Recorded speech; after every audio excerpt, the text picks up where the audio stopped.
I never got my nap. Oh, goodness. I know. Hey, everybody. It is Sunday night. It's February 18th, 2024. This is Sunday Night Live. And today I have a very special guest, which many of you know. He's been on this show before, as well as many of the other shows that a lot of you follow. My good friend, Bill Nash. Bill, thanks for being with me tonight. Well, thank you for having me, Dr. Paula. Appreciate that. Absolutely. Usually when Bill and I are talking, it's having to do with, farming and food and nutrition and wine. We talk about wine too. Fine.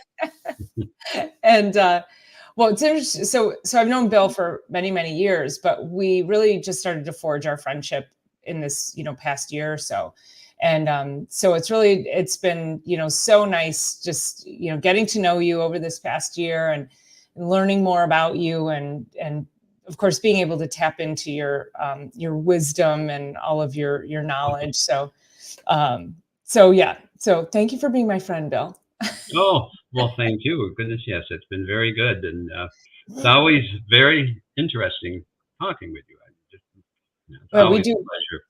We have some great conversations. And so, one of the things that I wanted to bring you on and to share with the audience was that, just what you went through with your wife and her health and her decline of her health. And I think this is a really common story. And what's interesting about this is, thanks for joining, Bohemian. Appreciate you being here.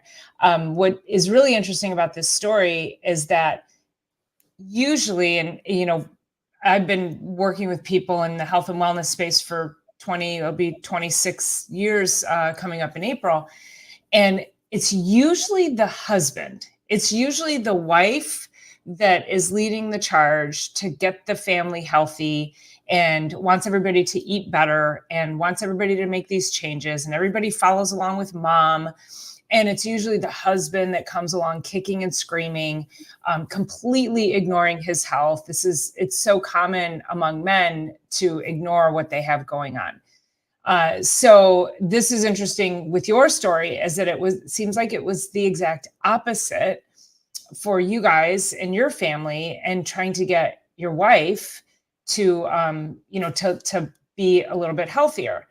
And I'll lead in with how we started to have this conversation. Was Bill and I were on our way to an event together, and I asked him, as his wife had gotten cancer, and I said, was there anything that you could foresee that you could have helped her?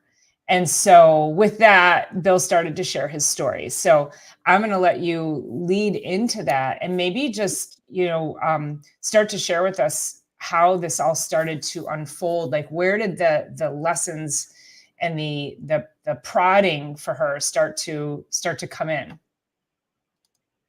All right. Well, I'll sort of start a bit at the beginning here. Is that in 2012, she was diagnosed with stage 4 renal cancer, and it had metastasized up to the lung. She'd been feeling poorly for a number of months, probably a year or so, and had undergone a number of different tests and trying to get to the bottom of this. And they finally did a MRI and discovered, well, it was cancer. The doctor there in that case, I think, was relieved that finally got to the bottom of it, but perhaps maybe he didn't have the best bedside manners, because never asked Jan to come with somebody else or anything. So she just went to her standard appointment, and the doctor told her quite bluntly that, well, she had cancer. A little hard to take. Support with her when she went? None. No, this Wow. was just supposedly another appointment, and she'd been to a number of them, and they couldn't find anything, and so nothing had been really any decision or anything had been made. So just kind of sort of came out of the blue that doctor said point blank, you've got cancer, and she's there by herself, and like, oh. And she That called had to me. be awful. Yeah, so she gave me a call, and I was back in the field on some equipment. She says, well, she just found out she had cancer. Well, that kind of bowled out of the blue right there. So, talked with her for quite a long time, and can't give her a hug there at that point, just kind of moral support. But anyways, so after that, we went down to U of M Cancer Center, met with a couple doctors down there, the oncologist and a surgeon, and went through some of the various options, and decided for surgery because the one kidney was just completely full of cancer. Uh, so, and University of Michigan Cancer Center down there, that really great people down there. I mean, that is a very good place. They're very compassionate and very good. In spite of the circumstances, we're down there, and this is, of course, coming from somebody who kind of bleeds green, MSU green. I can't say enough good things about the U of M Cancer Center. Go Blue. So, anyways, she was a trooper, and Like having one child that goes to each college, quite a trooper. And so this was in late fall that she was diagnosed with cancer. So meeting with the doctors, and I said, well, some options, or need some surgery, have that kidney removed. We can wait till after the next year,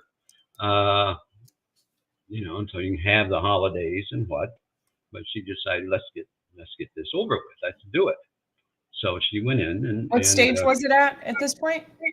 It was stage 4. Okay. It was diagnosed as stage 4 and then had metastasized. So went in for surgery, in a 5.5-hour surgery. Came through that, actually very well. Obviously, it was quite the surgery in a long time. But she was a little trooper on that. One of the things after being in intensive care, then going into a room, the doctor told me, and said, you have to make her walk.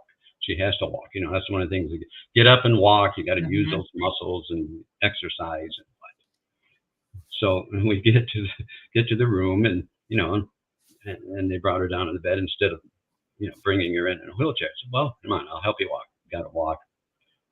Well, she never cursed a lot, but that walk going in there, you're making me walk. I mean, it was a blue streak. That's just hurting. She was saving up for the right time. Yes. But no, so she came through that and was a little trooper. I had met with the oncologist, and then starting going on, regular visits. And we asked, the oncologist and the surgeon, well, how long do you think this cancer had been there? This is something that just kind of grew in the last year or two, or what? And he said, well, it's really hard to tell, but it really could have been there for years, even decades. Mm-hmm. Well, thinking back, particularly today, and with all the information and new research on nutrition and cancer and everything, but something had to cause this cancer. What events or what probably caused it. I mean, it wasn't as though God spun a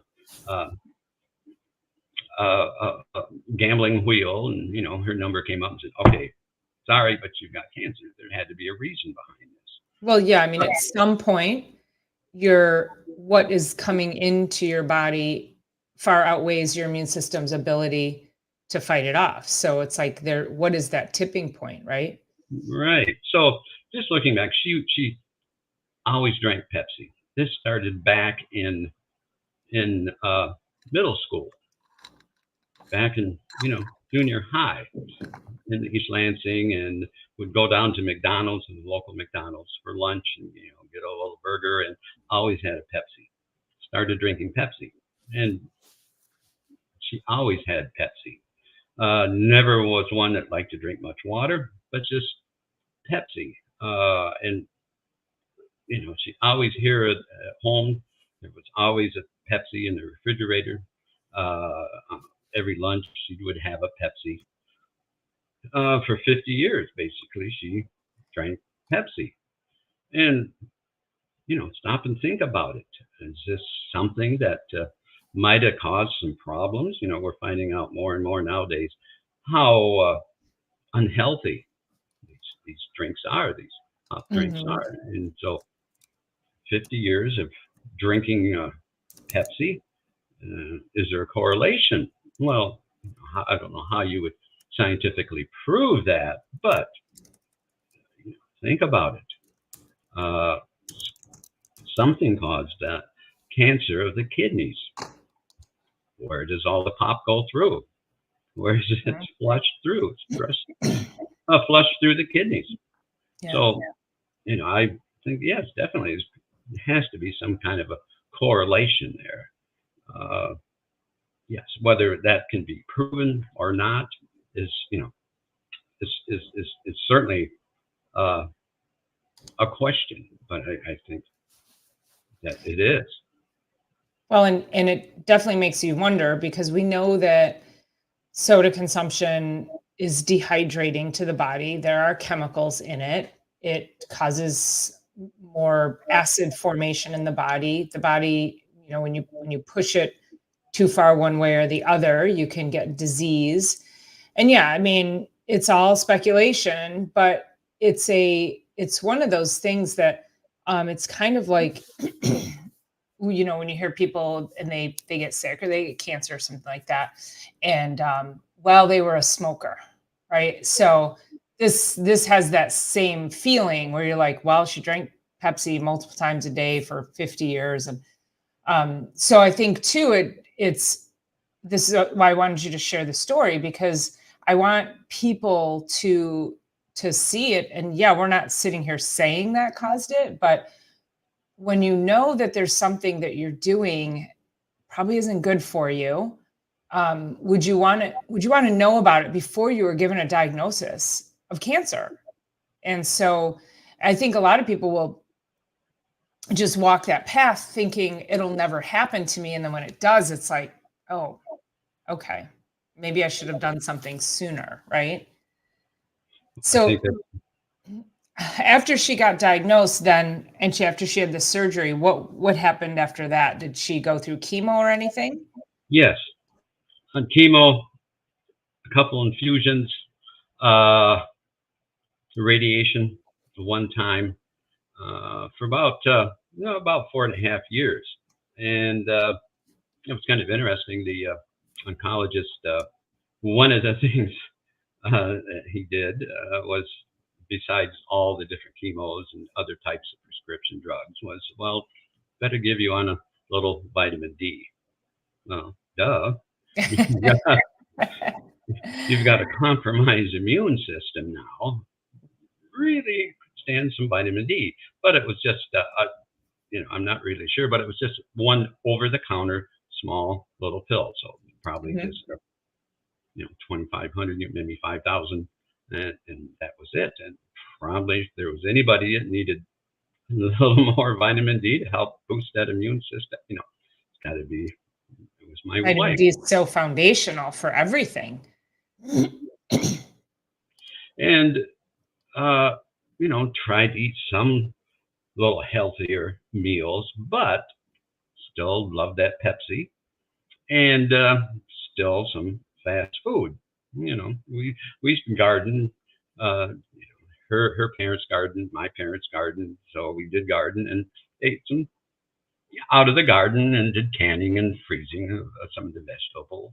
But Pepsi was still a mainstay, and one of the things if you don't have two kidneys, one of the things you better drink a lot of water.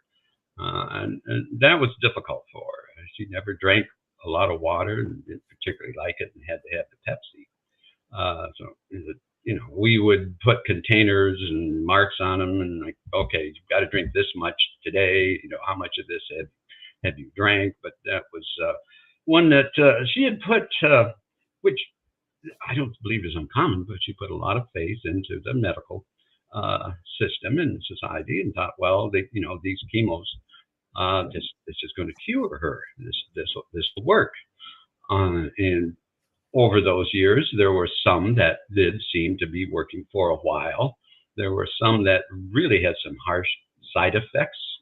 I mean, she got on one of them, she got blisters on the bottom of her feet and on her tips of her fingers. She couldn't walk. And all of them started to lose their efficiency after a while, even though that go in for the MRIs and get the lungs to check out to see the spots, and sometimes they would stay and not have grown any, and which we were always very grateful for. And then other times it's like, okay, well, I think this chemo, this particular medication isn't working well, so we'll try something else. And probably were at least 5 or 6 different chemos and different infusions. And one of the things that every time we go down there in a blood test, the doctor would almost put her on an IV.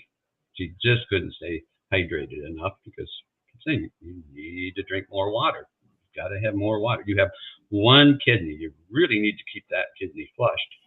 It's one of the things chemos are very hard on are your kidneys. Well, it's all poison. Yeah. So keep designed to kill. Yep, exactly. So keep drinking a lot of water, and that was difficult for her to do. It was, as I said, she put her faith in the medical society. And, I think the kind of the lesson out of this is, you've got to advocate for yourself. You have to start looking at things, and you got to advocate for yourself and your loved ones. Mm-hmm. Nobody else is going to do that. And she had given up Pepsi once in her life. She gave it up for 9 months. So you can probably guess why she gave that up for the 9 months. When she was pregnant with our son, she did. Thankfully, she did. Pepsi. My goodness, she did, and she, so she realized that would not be good for a baby, a growing baby. That she didn't give that up, but and I was hopeful there afterwards that having gone without it for 9 months, and like, okay, I can do without it, but the lure of Pepsi was evidently too much, and we went back to Pepsi. Well, I think this speaks also to how addictive the processed food industry is. That they are addictive for a reason, because it keeps it keeps them in business. And it's like any other addiction. Again, could be smoking, it could be drugs. I mean, she had an addiction to this thing that then precluded her from seeing outside of that thing. It was she didn't really want to give it up, because that meant having to face the addiction as well. I think a lot of people struggle with even calling it an addiction. Hold on, Bentley's at the door. All right. Well, Dan's sister, Judy, drank Coke. I don't know, Dr. Paula, if you got that, but Jan had a sister that drank Coca-Cola, and drank that to the extent that Jan drank Pepsi, and had quite a few health problems with that. And whenever we would either go to their place or they would come here, the sister that was going somewhere would take their drink with them, because Jan couldn't stand Coke and Judy didn't like Pepsi. They both taste bad to me. I never did like them. Never could tell the difference between them. But anyways, they did. And so, and Judy died. It was probably at least 4 or 5 years before Jan did, of some health problems. Did she And get cancer as well? no, she had some different problems. She was on lithium. Now here's one for you. She was on high doses of lithium for probably almost 20 years. Wow. Was she bipolar? Yes, Okay. but she was on way too high of a Okay. dose, and even later, other sources said that the doctor should have not had prescribed that high a dose of lithium. So that really took a toll on her also. So these various things give a little, because we know so much more now. It seems like just within the last 10 years or so, there's been so many more studies on nutrition. And you're always talking about that, Dr. Paula, of nutrition and, what is good, what for you, eat your peas, eat your onions, and the sports drinks and all the other drinks, empty calories, and even worse than empty calories. A little historic. Chemicals and. And we know so much more today than we did, 10 years ago, 20 years ago. Kind of an example, a little historical perspective. I don't think I ever mentioned this to you, but my father died at the age of 59 in the hospital on surgery. He had hardening of the arteries, had operation on the carotid artery. Mm-hmm. At that time, it was a bit experimental and didn't make it through that. Well, he had smoked. Everybody did back in those days. I mean, this was the medical or the big tobacco was like, it's healthy, and they were recommending smoking for pregnant women at one point. Well, I can remember, going down buying cigarettes for my dad. We used to. 10 years old, go into the store and give me a pack of cigarettes. I was like, no 35 cents a pack. So Dad would give me a quarter and a dime, and had the cigarette machines, all over. And as a kid, probably 8 years old, 9 years old, or whatever, it was fun to put money in and pull the lever and see that coming out. Mm-hmm. And that was very, very common back then.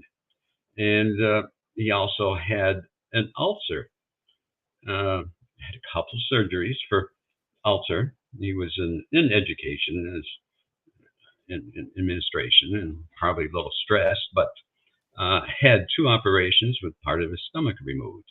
Now, what is that going to do to your gut health, to have part of your stomach removed? Mm-hmm. Well, we see that today with people who have stomach surgeries for weight loss, is they end up with diseases of malnourishment and cancers because they were not meant to have only part of an organ. So nowadays I'm sure my father would have given up smoking, knowing how bad it is for you, and with the ulcer, probably some type of antibiotic,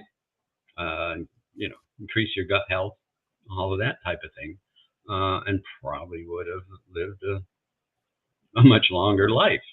But some of that, I wasn't that old, but I could tell the poor man was really suffering many times after coming back from the hospital, sure, having part of the stomach removed, and an extremely restrictive diet. Just an Did he example. stop smoking after he had the stomach surgery? He'd probably cut back, but not totally when he'd start feeling good, because still it was that time that smoking. I mean, the Marlboro Man. I'd walk a mile for a Camel. Yeah, right. It was on TV and in every magazine. The movies, all the heroes and heroines smoke. Mm-hmm. That was mm-hmm. very common. Mm-hmm. I can remember going down, take me down sometimes to the teacher's lounge because I'd ride home with him. Oh, the Way smoking in the back teacher's in lounge. elementary, and it was an old building from the 1800s, and it was the basement with just a couple little windows that you see in a typical old basement, and this it was just blue with smoke. You could barely see down there. All the teachers were down there just puffing away as as fast as they could.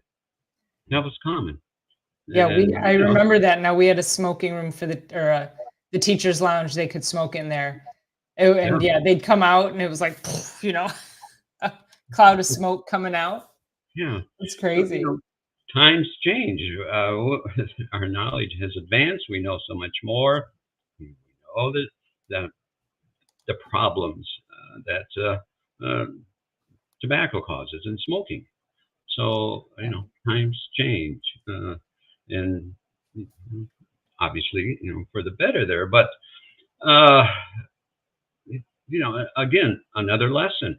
Uh, let's not keep making the same mistake over and over and over again. There. And I think with we have so much information at our fingertips. But then I think the problem is that people become paralyzed with too much information and there's so much confusion with all the information. However, comma, um, when we really start to look at things, um, there should be no confusion that soda, fast food, Uncle Al says Camel's Cokes and fast food, soda, smoking, fast food, all of that. None of that serves us. And when I was little, and my story was, and my mom used to smoke, and we always ate relatively healthy. But then when my brother was told that he needed medication because he was hyperactive, that's when my mom just, she was like, no, we're not doing this. And I mean, there was no more pop in the house. There was no sugar cereals. She wiped out all the processed foods. She kept a couple of Cokes in the fridge for her. Now, she didn't drink a ton of it, but when she wanted it, right? So we were banned from it. And then she would keep a bag of little tiny little baby Milky Way in the freezer. Those Okay. were also her treat.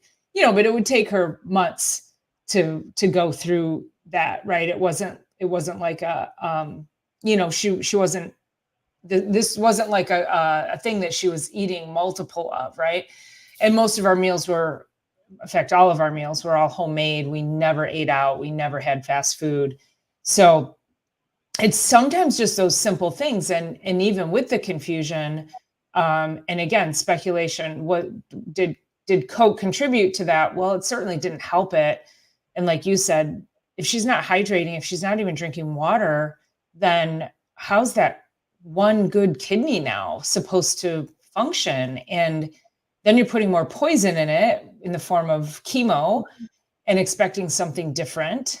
And, it's no different than trying to out exercise a poor diet.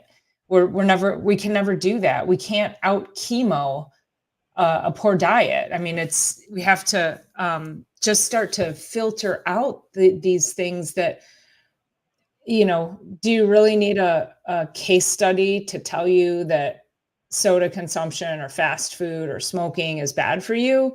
Or can we just start eliminating that and start doing some things that are going to put our health first? Because that's not health food, any of it, right? Yes, and so much of that is consumed. I know we have some of our workers come in the morning, and they've got a Mountain Dew for a drink, and some type of a if they have a health bar or some type of bar, that's good. A lot of times it's a donut.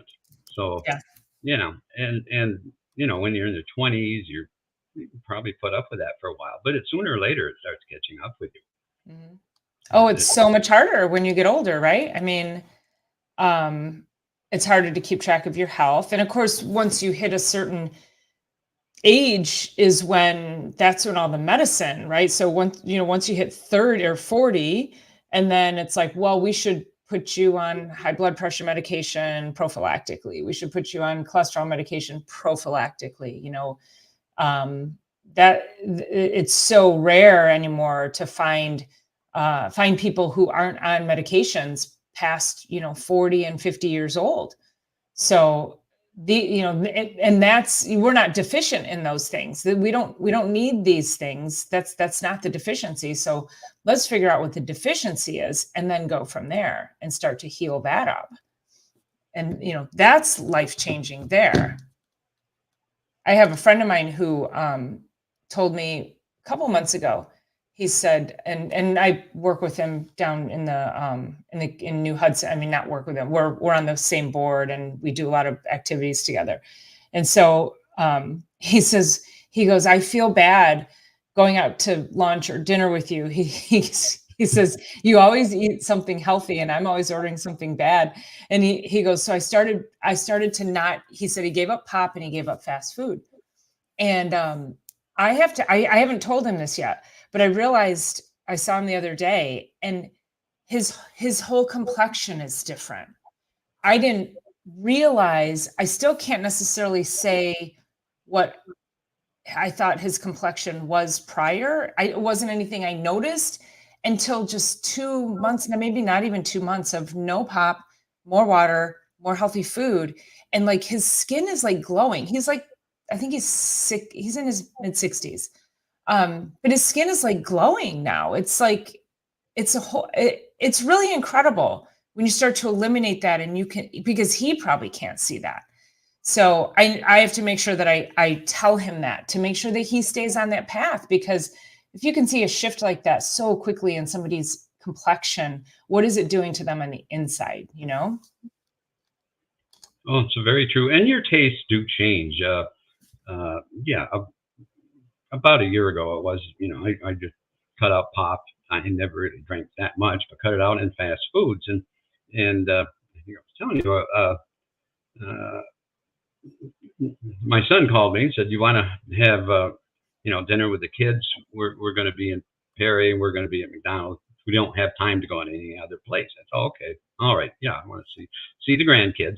And, that's when I want to send my mother to have a conversation with them, right? So it's like, okay, McDonald's, hadn't been there in quite a while, and used to, maybe they still do in other places. Used to be able to get salads at McDonald's, but at least in Perry, that's not an option anymore. So it's like, well, okay, what are we going to try? And it's like, all right, I'll get a little cheeseburger. There's not a whole lot of choice now.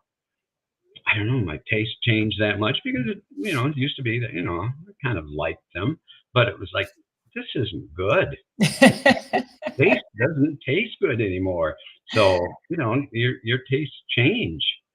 And, yeah, I remember. I also think the thing changes too. I think the formulas for these food-like substances change too. Not that they still weren't always junk, but I remember when I was in high school, and when I never had a car in high school, so my friends drove. And so once they got a car, we would go out for lunch every day. And they wanted to go to McDonald's every single day. And then every once in a while, I was like, can we go somewhere else? And then every once in a while, we'd go to Burger King, and that seemed like a bit of an upgrade, but it was always fast food. And I really, back then, I was like, oh, this is disgusting. Like, I knew I wasn't feeling well from it.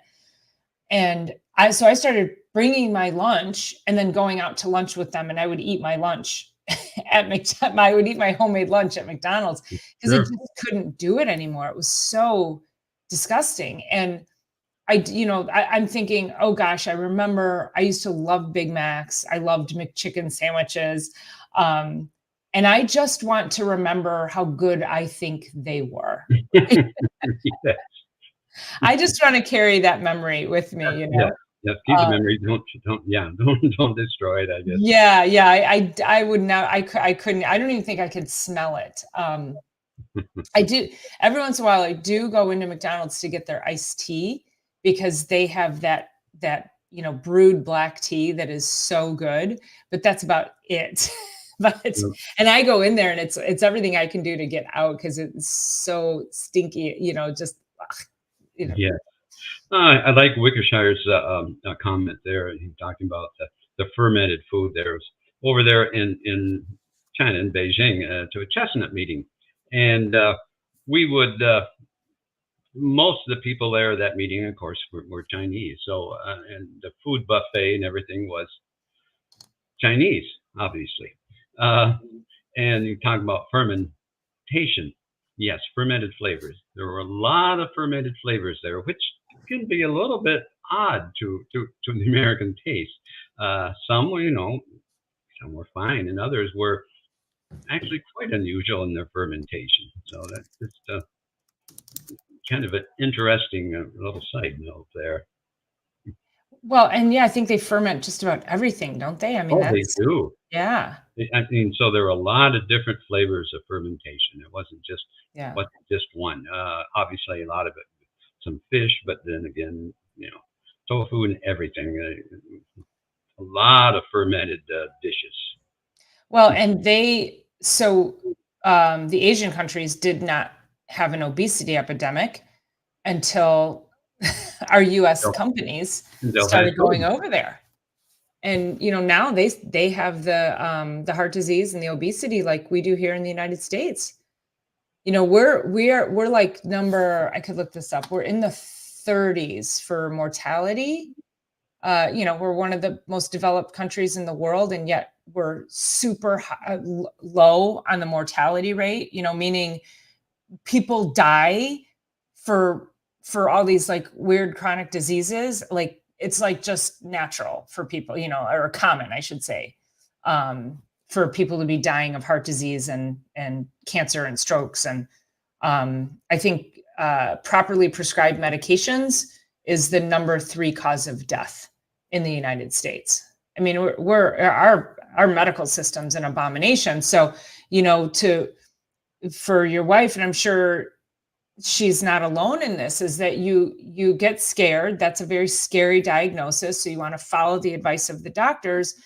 However, nobody's if the system makes money off of you being sick, why would they even tell you? Why would they even urge you? Why would they even say anything to you? And I've said this too with regards to things like gallbladder surgery, or even like I don't know if we talked about this on last Sunday's live, about people having parts of their intestines and their colon removed for digestive issues, and yet they're never told.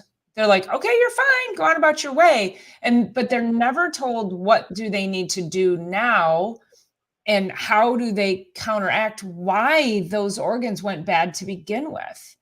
And that, I think, is such a disservice for, with our medical system, is they need to be taking care of people on a much better level than just saying we're going to cut out an organ and off you go.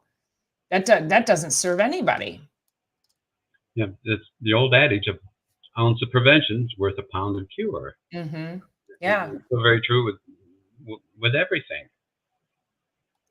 Yeah.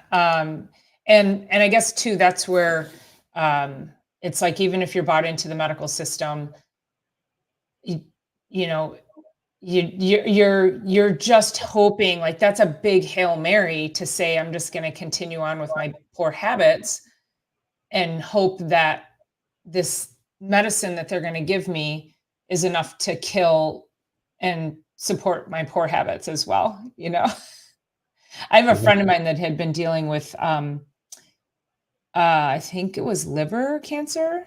He got diagnosed many years ago. He's still alive, but I remember when he first got that diagnosis, and and I said, listen, and he's Italian, and they do these big Italian meals and a lot of pasta and heavy sauces, and just didn't have a good healthy diet. And I said, well, regardless of what you do, you've got to change your eating habits. Like you need to start really putting better quality fuel in your body, increase your nutrients. And I said, I'll help you with that. So he went back and talked to his doctor, and this is very, very common. I've had this happen so many times over the years where people will go back and they'll, well, let me talk to my doctor. And then they go tell the doctor, and the doctor says, don't change a thing. Because if you change your diet now, we won't know how well the chemo is working. So I'm like, what? No, change your diet. Quit eating garbage. Like, I don't even understand that.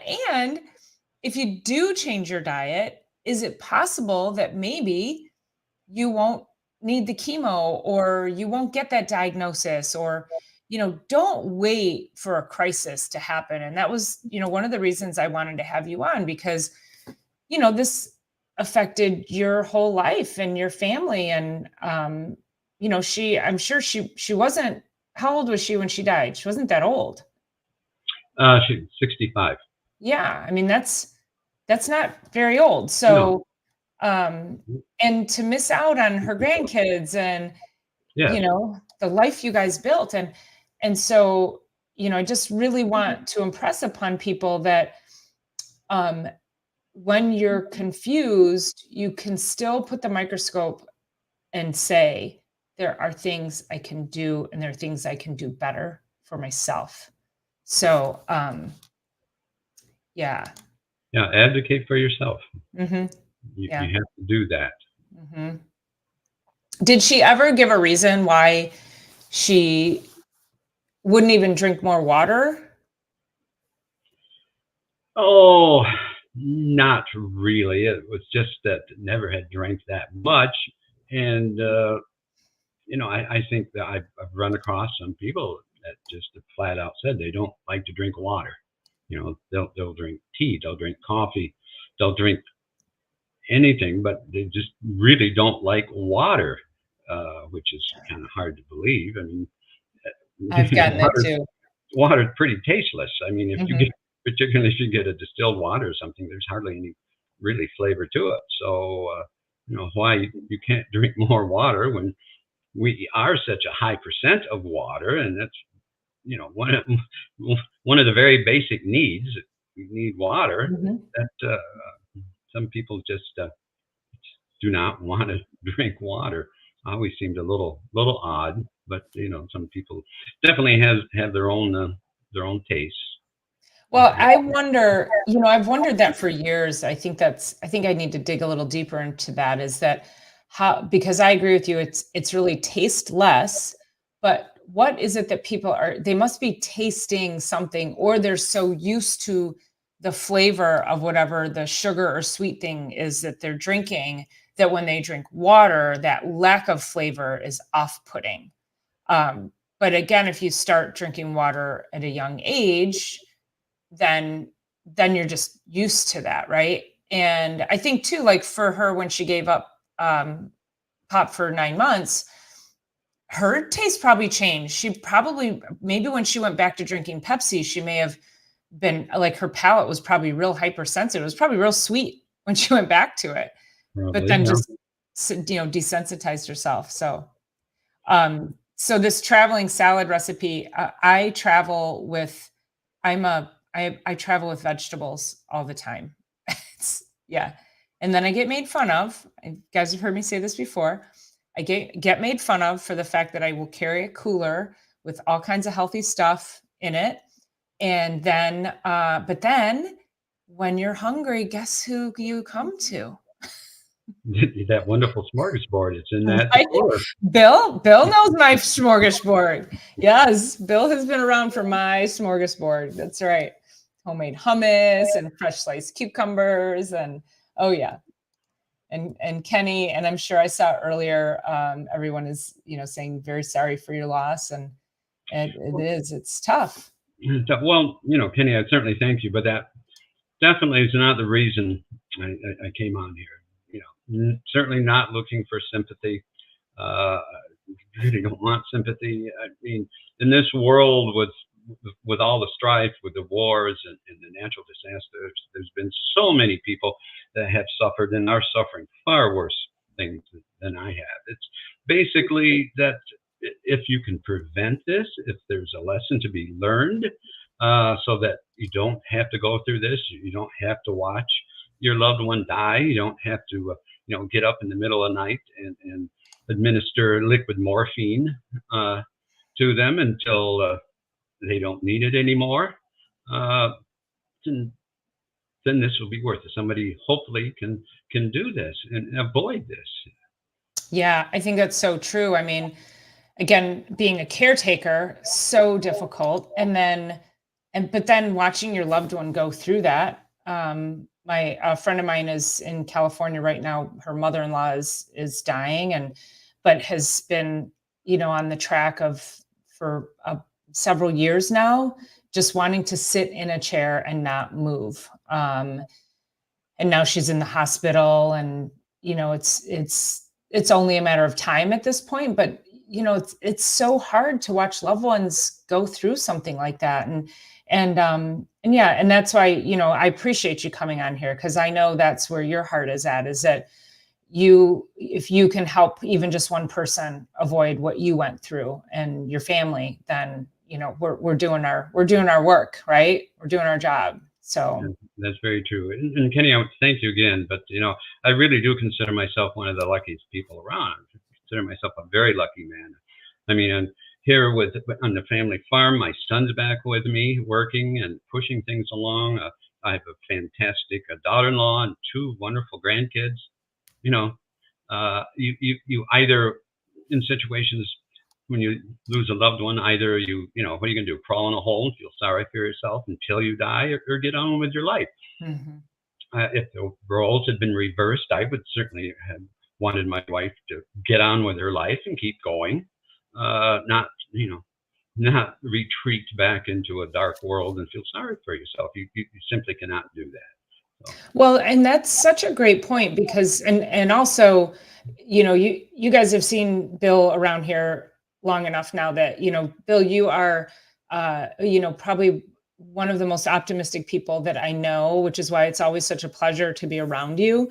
Because you just have a really warm, uplifting energy. And that is, that's very healing and comforting to everyone around you. So, it is a great lesson of resiliency and adaptability. And then again, to be able to share the lesson.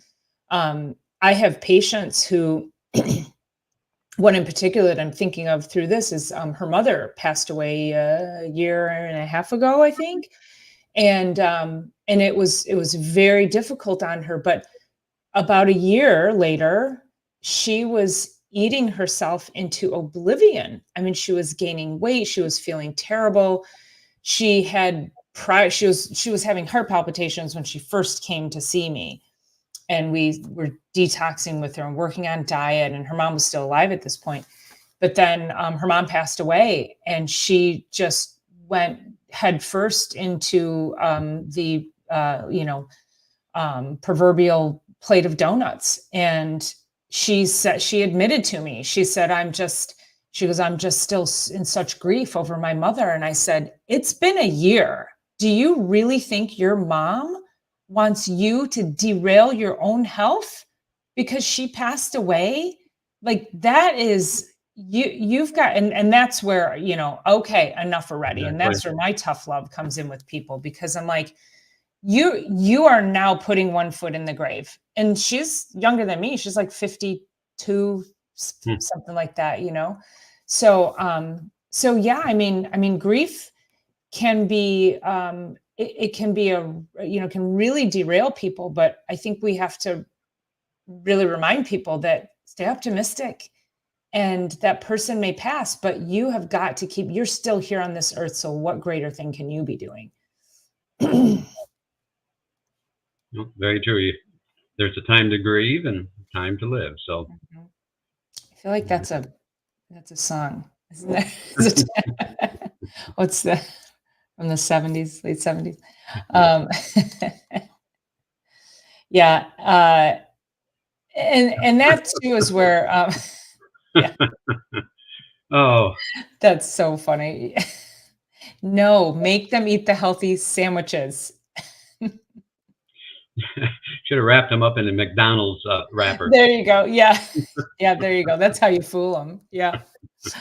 Grief and depression often follows and can take over your life. It is. It really Yeah, is. very true. Um, and I think that's where, having a purpose, um, having a purpose greater than yourself. I think that's always reminding yourself of that, being optimistic that there is something better on the other side, or greater. Of course, we miss our people, and I know Kenny lost his dog. I think it was last year or so, maybe a year and a half now, and so he and I shared stories of losing our dogs, and that's a tough loss.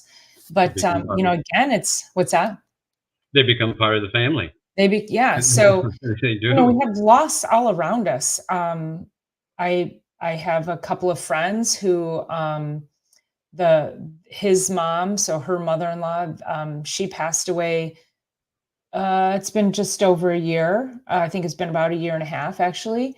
Um, and their husband and wife, and she helps run his practice, his chiropractor, and they've derailed the practice. They're still claiming grief from her passing, and I'm like, it's been a year and a half, and you're going down with the mothership, like, you know. I mean, and then I kind of like, I got a little snarky, and I'm like, okay, I'm like, I got, not to trump anybody's grief, but I'm like, got pregnant unexpectedly, almost lost my business, almost lost my home, lost 2 parents, lost 3 dogs. Complain to me. Like, complain to me, okay? Like, single mom raising my kid, like, what? Yeah. Yeah. I mean, you have to be resilient. You've got to know that you have to keep going, because if you don't, who else will? Right? Yep. I remember, well, when my father died, I remember going, the doctor coming out and after surgery, and, took us in the room, and he came out and said, I'm afraid he's gone. I wasn't quite sure what he meant. Obviously, my mother knew right away. So I think of, her, she was 57 at the time, and had a 15-year-old boy, and we had a farm. We probably had, 100 head of sheep, and crops in the field, as the song goes, and everything. So, you know, she kept things going and pushed me along, and didn't give up, didn't stop. So, the lessons to be learned. Yeah. Yeah, for sure. And yeah, I mean, we miss our loved ones, and we have those moments. We can cherish those memories, and like you said, um, I'll paraphrase. I can't remember exactly what you said, but just about, knowing better, doing better because now you know better, and continuing to make better choices, and learning, and even just what can we do, for ourselves each and every day, that, can we spread a little more kindness? Can we be a little bit more joyful, reaching out and saying hello to somebody? How can you impact somebody's life? Because spreading joy it helps you. It helps your whole karmic experience on this earth, I believe. And that, when you start to have that kind of a circle, and now people are giving it back to you, I think that also inspires more optimism and joy around you, so it's easier to move forward from those kinds of losses. Going back to the falafel comment, yes. Well, I'm Lebanese, so I grew up on falafel. So, I didn't have it until years later out of college, but yes, I really do enjoy that now. So the Lebanese food, Lebanese food, and so yeah, good. You want to tell everybody how good my hummus is? I do. I think I've got some people probably would like to order some. So anytime you want to start going into production. Oh my gosh. Yes. Let's do it. Yes. I need I listen, it's such a great health food, and I would love to get people to stop buying it in the store, because it's full of additives, and once you have it homemade, you will never eat that again. But that's, another layer when I talk to people about being healthier. you trying to make your own food, whatever it is. And that's one of them, because the hummus market is crazy. It's just exploded. And we never thought, we're like, how come we didn't think of that? We should have put hummus on the market back in the 70s, darn it, Really, really. Yeah. We So, made hummus with chestnuts. Now, I don't know if you ever have or oh, read I about don't think it. so. It's very good. We took that one time we the nut growers at MSU and what to the food show in Chicago, wanting to promote chestnuts. So we took hummus, made some chestnut hummus, and everybody liked it. They thought that was so good. They kept saying, what's the minimum amount of cases that in an order cases? And no, we're selling chestnuts. We're not selling hummus. This is just simply to let you know here's another use of chestnuts. Well, maybe I that's where it comes in. I can help develop a hummus recipe with the chestnuts. There you go. Right? Yeah. Yeah, make it shelf stable. I think that would be great. Yeah. Yeah. This comment, I wanted to come back to this. Absolutely, turning your experience into a way to help others is powerful. Thank you for sharing. I agree that if we talk about it now and make the change, maybe we won't have to in the future. Yeah. Yeah, just, start taking those small steps to make your life a little bit better. And I was telling Bill, I said, February, I just realized in my years on this planet that I don't like February. I'm tired. I'm ready to be outside. I don't feel my best in February. So I'm ready for some warm weather. I was saying to him, like, what do I need to do to take care of myself? I need to go. We talked about going south of the equator, right? Like getting really, really getting south, getting some sunshine, getting some fresh air. And I think that would refuel. So if you don't feel well, if your health is declined, or, you're like, gosh, I just don't have the energy, or I'm not sleeping, or, you could change some things. Just start making those changes. Just take one step at a time. So, Grammy Karen says, my 16-year-old son died. I spent the next 21 years helping other bereaved parents. It truly helped me more than anything. I'm so sorry that I can't even imagine that. And yet, that must have really brought you so much joy to be able to help other parents. I'm sure they were so grateful for you. So thank you for sharing that. That's never easy. So, and now to the comment earlier about, taking that and sharing the story so that it can help others. And that is, again, I just keep saying, that's why we're here. We just want to share the message. Let's look at some more of these comments. Happy Max says, half the kids I went to school with were Lebanese. People used to love coming to my house because it was always homemade food. There was always some really good Lebanese food going on at my house. So, yeah. We have Paula Bird in the house. Thanks for joining. Long time no see. Yes. Jen says, recipe, please. Kenny says, February sucks. It sure does. Yeah, I need to, I'm going to put the recipe for the hummus together. I'm going to make that a free download. I realize people ask me for recipes all the time. And there it is again. Maybe you should do a live video on making hummus. Yes, I will. And I'll get you the recipe for the chestnut hummus. Okay, that sounds good. Yeah, that sounds good. And I'll use the chestnut. Oh no, you didn't send me. Oh, you sent me whole chestnuts. Yeah. So I'll roast those on an open fire. Yeah, we'll get you some more frozen, but it's a little harder to ship those. Yeah. Well, it's okay. Well, I'll see you soon, I'm sure. Okay. Yep.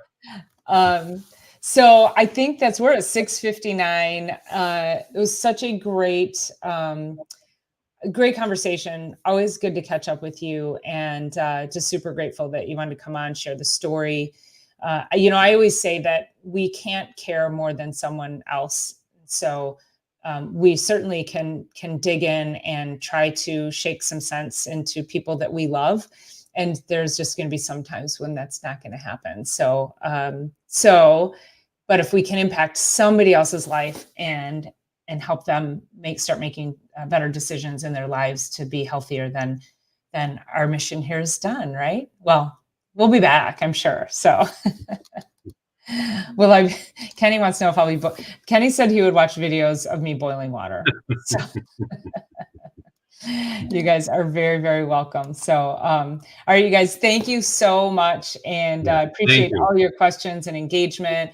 And go out and spread the word on what we're doing on this channel, so we can help more people live a healthy life and leave a legacy. That's really what it's about, is teaching your kids, being better for yourself, so that you can then teach your kids and leave a legacy that is more valuable than any money on the planet. So, thanks so much. And we'll see you guys tomorrow for Reset Monday, Thursday for Chiropractic is Sexy, next Sunday.